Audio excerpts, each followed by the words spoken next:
Mesmo após sua vitória na Batalha de Gergóvia, Vercingetorix estava enfrentando desvantagens significativas que ameaçavam sua revolta de várias maneiras. Apesar de César dizer o contrário, é improvável que os gauleses alguma vez tenham tido uma grande superioridade numérica sobre os romanos. Suas forças de infantaria eram claramente superadas pelas das legiões romanas. Além disso, a cavalaria gaulesa já tinha provado ser incapaz de enfrentar os cavaleiros germânicos.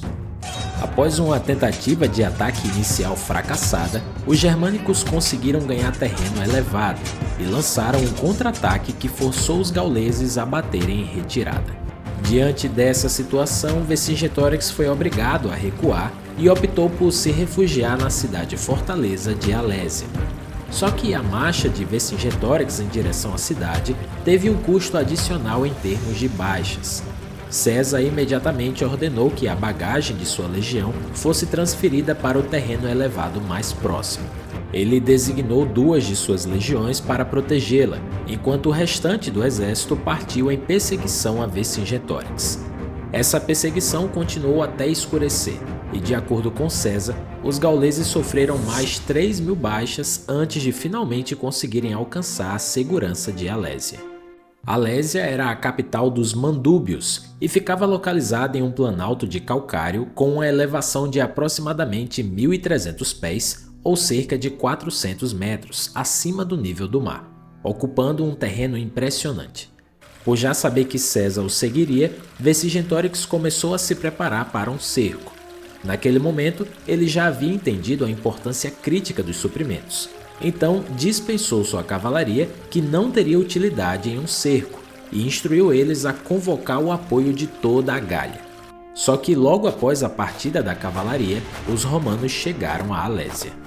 Com um ataque direto impossibilitado, a única alternativa viável para César era capturar a cidade de Alésia por meio de um cerco, o que exigia a construção de fortificações. Nos dias seguintes, os romanos se dedicaram à construção de uma vala ao redor de Alésia com o objetivo de isolá-la completamente. Depois disso, eles se dedicaram à construção de uma muralha voltada para fora que se estendia por mais de 16 quilômetros, projetada para conter o exército gaulês. Para proteger contra ataques surpresa, 23 fortes foram erigidos ao longo do perímetro da muralha de cerco, servindo como pontos de guarnição. Já dentro dos muros de Alésia, os gauleses se prepararam com ganchos, arpéus e escadas de cerco, que seriam necessários para atacar as linhas romanas assim que a ajuda de fora de Alésia chegasse. E essa ajuda finalmente apareceu, com César registrando um número de 250.000 gauleses. Apesar de provavelmente César ter exagerado nesse número, podemos dizer com segurança que esse foi o maior exército já reunido pelos gauleses. As tribos envolvidas nesse conflito incluíam praticamente todas das conquistas de César desde 58 a.C., o que indica a amplitude impressionante da revolta. O plano dos gauleses era atacar os romanos por meio de 2 frentes simultâneas. Enquanto Vercingetorix liderava um ataque nas linhas internas do inimigo, os comandantes que haviam acabado de chegar iriam coordenar ataques contra os romanos a partir de fora das muralhas. César se encontrava completamente cercado pelas forças gaulesas. Só que havia também um impasse crítico. Os recursos e suprimentos de Vercingetorix estavam se esgotando rapidamente, e isso tornava a situação dos gauleses ainda mais desesperadora. Diante dessa extrema escassez, Vercingetorix foi forçado a tomar uma decisão angustiante. Ele entregou todos os não combatentes da cidade, incluindo mulheres e crianças famintas.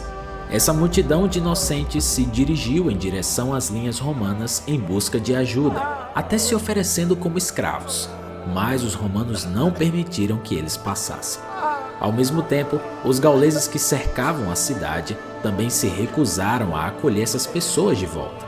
O resultado foi uma tragédia, na qual esses inocentes ficaram abandonados no meio das linhas de combate, enfrentando um fim terrível devido à falta de comida, água e abrigo. Além disso, os gauleses não conseguiram coordenar de forma eficaz os ataques daqueles que estavam dentro das muralhas com os da força exterior. Por fim, César liderou uma carga decisiva no momento certo, repelindo os gauleses. A superioridade da cavalaria auxiliar de César desempenhou um papel fundamental na derrota de Vercingetorix. A cavalaria germânica aproveitou a oportunidade para cercar e atacar os guerreiros gauleses enquanto eles recuavam. Desmoralizados e com suprimentos escassos, os reforços gauleses começaram a se dispersar, deixando Vercingetorix isolado em Alésia, sem nenhuma esperança realista de resgate. As legiões romanas já estavam exaustas demais para iniciar uma perseguição imediata aos gauleses que recuavam. No entanto, à meia-noite, César ordenou o envio de sua cavalaria em busca dos gauleses em retirada. Os cavaleiros romanos conseguiram alcançar a retaguarda das forças gaulesas e infligiram baixas adicionais durante a perseguição, aumentando ainda mais a pressão sobre o exército de Vercingetorix. Já a situação dentro de Alésia era desesperadora, e a única perspectiva que restava era a de enfrentar uma lenta agonia causada pela fome. No dia seguinte à batalha, Vercingetorix convocou uma reunião com líderes tribais e tomou a decisão de oferecer sua própria rendição a César. Vercingetorix enviou mensageiros aos romanos em busca dos termos do acordo, mas a resposta que obteve foi intransigente. Apenas uma rendição completa seria aceita. Plutarco narra que Vercingetorix fez uma saída dramática da cidade. Vestindo a sua melhor armadura, ele cavalgou através dos portões e contornou César, que estava sentado em um tribunal. Em um gesto simbólico de rendição, Vercingetorix desmontou do seu cavalo e jogou sua armadura no chão. Então ele se sentou aos pés de César, permanecendo imóvel até que fosse entregue à custódia dos soldados romanos, que o manteriam cativo até o triunfo de César em Roma. Já os outros guerreiros gauleses foram entregues como escravos aos legionários romanos, com exceção dos Edos, que César permitiu que voltassem para suas casas, respeitando a sua aliança anterior com a tribo. Vercingetorix, por sua vez, foi acorrentado e enviado a Roma, onde permaneceu como prisioneiro pelos 6 anos seguintes. No ano 46 a.C., César finalmente ficou disponível para celebrar o seu triunfo, e Vercingetorix foi levado acorrentado diante da carruagem de César, servindo como prova viva da derrota da Gália. Esse era um costume tradicional no qual um líder inimigo capturado era exibido durante o triunfo romano. Após esse evento, Vercingetorix foi finalmente executado. Essa reviravolta dramática marcou o fim da resistência gaulesa. No entanto, os gauleses nunca esqueceram o período em que estiveram unidos como uma nação sob a liderança de Vercingetorix. E depois da derrota de Vercingetorix, César e suas legiões romanas lançaram campanhas entre as tribos gaulesas com o objetivo de eliminar qualquer possibilidade de revolta, permitindo que os romanos alcançassem a tão desejada paz na região. Por fim, durante um período de 8 anos, Júlio César conquistou não apenas toda a Gália, mas também partes da Britânia. Esse feito não apenas consolidou o seu domínio na região, mas também o tornou extremamente rico, graças aos recursos e ao saque obtidos durante as guerras gálicas. Além disso, ele alcançou uma reputação lendária como estrategista e líder militar. As guerras gálicas desempenharam um papel crucial na ascensão de César ao cenário político romano, fornecendo a ele a legitimidade para mais tarde desencadear uma guerra civil contra Pompeu e o Senado romano. Se você gostou de conhecer mais sobre a conquista de César na Gália, não esqueça de deixar o seu like nesse vídeo e também de se inscrever no nosso canal.